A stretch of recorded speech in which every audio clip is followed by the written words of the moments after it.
One of the most effective tricks used against people is distraction. You're kept busy during the day, so you neglect spiritual grounding. At night, influence is sent to undo what you built in daylight. That's why some people feel like they're moving forward during the day but regressing internally at night. Midnight prayers interrupt that cycle. The first prayer must be spoken slowly, calmly, without anger. Anger gives attention to the attack instead of authority over it. You are not fighting a person, you are canceling permission. When you speak this prayer, you are declaring that nothing spoken against you without your consent is allowed to remain active.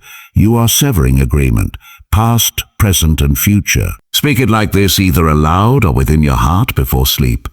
I revoke every word spoken against me in darkness. I cancel every intention formed without my consent.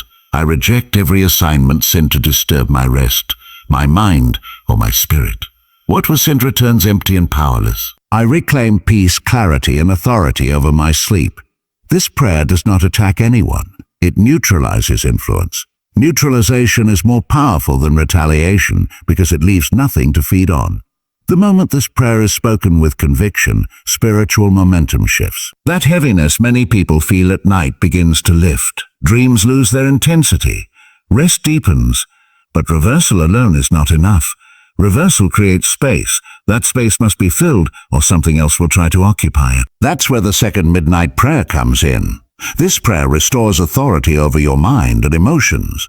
Many curses work by stirring emotions that don't belong to you. Sadness without cause, fear without trigger, doubt without reason. Those emotions create cracks. Authority closes cracks. The second prayer should be spoken once you're already calm. It sounds like this. I reclaim ownership of my thoughts, emotions, and spirit. Nothing enters my mind without permission. Nothing influences my dreams without consent. I stand grounded, protected, and aligned. Peace governs my rest. Truth governs my thoughts. This prayer is powerful because it reestablishes boundaries. Darkness cannot cross boundaries that are clearly spoken. If you've ever woken up feeling emotionally off for no reason, this prayer addresses that directly. It recenters you before influence can settle.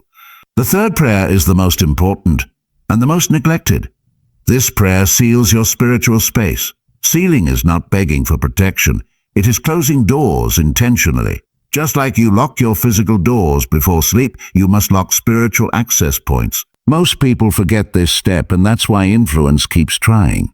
The sealing prayer is spoken last, right before sleep. I seal my spirit, my mind, and my rest. No voice, no presence, no influence enters uninvited. My sleep is guarded. My dreams are clean. I wake restored, not drained. Nothing follows me. Nothing lingers. Nothing attaches. When spoken consistently, this prayer creates a pattern. Patterns are powerful. Darkness avoids consistency because it cannot predict it. When a curse fails, it does not fail loudly. There is no dramatic backlash, no thunder, no visible collapse. Failure in the spiritual realm looks like silence. It looks like resistance that goes nowhere. It looks like words spoken into emptiness. And that silence is exactly what witches recognize as defeat. One of the biggest misunderstandings people have is believing that curses always produce immediate results.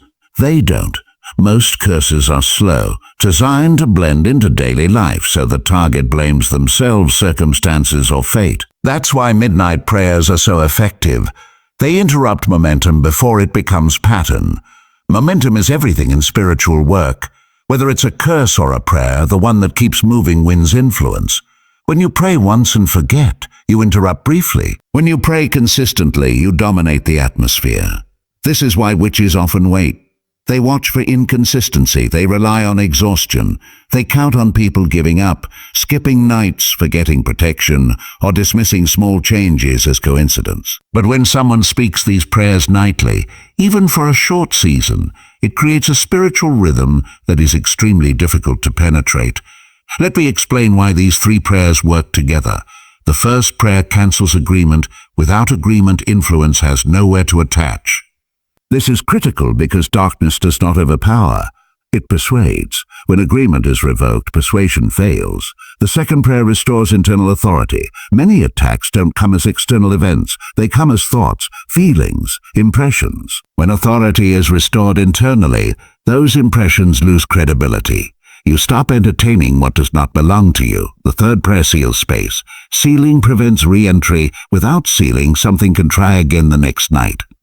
Sealing tells the spiritual environment that your space is not available. Witches know this sequence. That's why they try to disrupt sleep cycles. That's why they aim for restlessness. That's why they send confusion. A tired person forgets to seal. A distracted person skips consistency. If you've ever noticed that the moment you try to become spiritually disciplined, distractions increase, that's not coincidence. That's resistance to alignment. Now let's talk about timing, because this matters. Midnight does not mean exactly 12:00 on the clock. It means the point when your environment is quiet and your intention is focused. For some people, that's late night. For others, it's early morning. What matters is stillness. However, if you can pray around midnight, it strengthens impact because fewer competing energies are active. Less noise, less distraction, more clarity. How long does it take for reversals to manifest? Sometimes immediately, sometimes gradually. It depends on how long something was allowed to operate. Patterns take time to unwind. But here are signs that reversal has begun. Sleep improves. Even if problems remain, rest becomes deeper. Dreams become less chaotic. You wake up feeling clearer. Emotional reactions soften. Problems that felt overwhelming start to feel manageable. Unexpected peace appears in situations that once triggered anxiety. Another sign is loss of interest. Things that once drained you stop holding your attention. You stop replaying conversations. You stop overthinking. That mental quiet is a strong indicator that influence has been broken. Witches feel this as resistance. Their work stops a landing. Results don't stick. They may feel frustration, fatigue, or confusion without knowing why. They don't always know who blocked them, but they know access has been denied. Here's something important to understand. You do not need to identify who sent anything. Obsession with the source feeds the problem. Authority does not need names. Authority only needs alignment. If you try to trace every issue back to a spiritual cause, you create hyper-awareness. Hyper-awareness weakens rest. These prayers are meant to restore rest, not replace sleep with vigilance. Use them, then let go. Consistency matters more than intensity. You don't need to shout. You don't need emotion. Calm certainty is more powerful than loud desperation. If you miss a night, do not panic. Panic implies loss. Simply resume. Authority is not fragile. It does not collapse from imperfection. Now I want to address something carefully, because many people misuse prayer unknowingly. Prayer is not bargaining. Saying a please is not weakness, but praying as if you're powerless is. You are not asking permission to be protected. You are claiming what already belongs to you. There is also no need to retaliate. Return to sender language often backfires emotionally because it keeps attention on the attack. Neutralization is cleaner. It leaves nothing active. Light does not chase darkness. Darkness leaves when light occupies space. One more thing witches rely on is isolation. They hope you don't speak, that you don't share, that you don't reinforce truth. When truth is spoken openly, secrecy collapses, and secrecy is the lifeblood of influence. If you've been afraid to pray at night because you felt watched or uneasy, understand this. Fear is the last illusion before authority activates. The moment you speak anyway, fear loses relevance. Your sleep is not a battlefield you must guard anxiously. It is a place of restoration you are allowed to claim. In the final part, I'm going to share how to strengthen these prayers over time, what habits support them, what weakens them, and how to know when you no longer need to pray them every night. As these prayers begin to do their work, something subtle but important happens inside you. You stop feeling like you're reacting to life, and you start feeling like you're choosing again. That shift is the clearest sign that authority has been restored. Darkness reacts, alignment initiates. Strengthening these midnight prayers does not require adding more words. It requires simplifying your life around them. What supports these prayers is consistency, clarity, and honesty.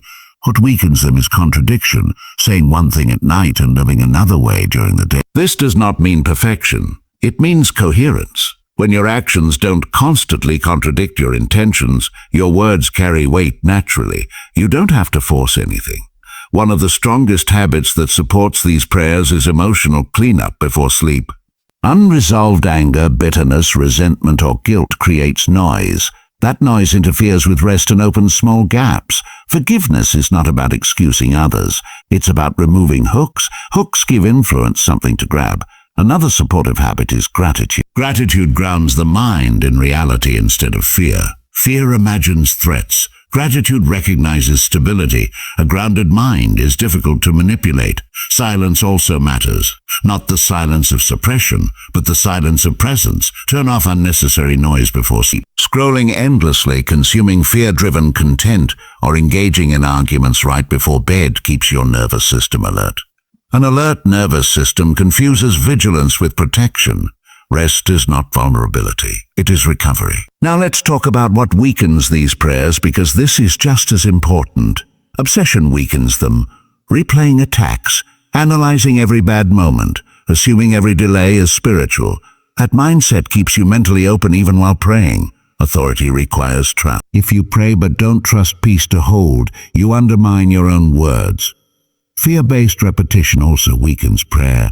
Saying the prayers because you're afraid something will happen instead of because you're confident nothing is allowed to happen changes the tone. Tone matters more than volume. Another thing that weakens these prayers is self-betrayal. Saying you want peace but repeatedly choosing chaos. Saying you want clarity but feeding confusion. Influence thrives on contradiction. Now here's something empowering that most people don't realize. These prayers are not meant to be permanent. They are corrective. Once patterns break and authority stabilizes, you won't feel the same urgency to pray them every night. That's a good sign. How do you know when you no longer need them nightly? You sleep deeply without effort. You wake rested consistently. Dreams lose intensity or symbolism. Emotional swings calm. Life begins flowing instead of resisting. When peace becomes default instead of something you chase, maintenance replaces defense. At that point, you may only need these prayers occasionally during stressful seasons, emotional transitions, or periods of uncertainty. Authority doesn't disappear when you stop repeating words. It remains because it's internalized. One of the biggest lies people believe is that spiritual strength requires constant battle. It doesn't. Strength leads to rest. Rest confirms victory. I want to speak directly to anyone listening who feels exhausted from fighting unseen things for too long. You were never meant to live on alert. You were meant to live anchored. Midnight prayers are not weapons you carry forever. They are keys that unlock doors you forgot were yours. Darkness does not get stronger when exposed.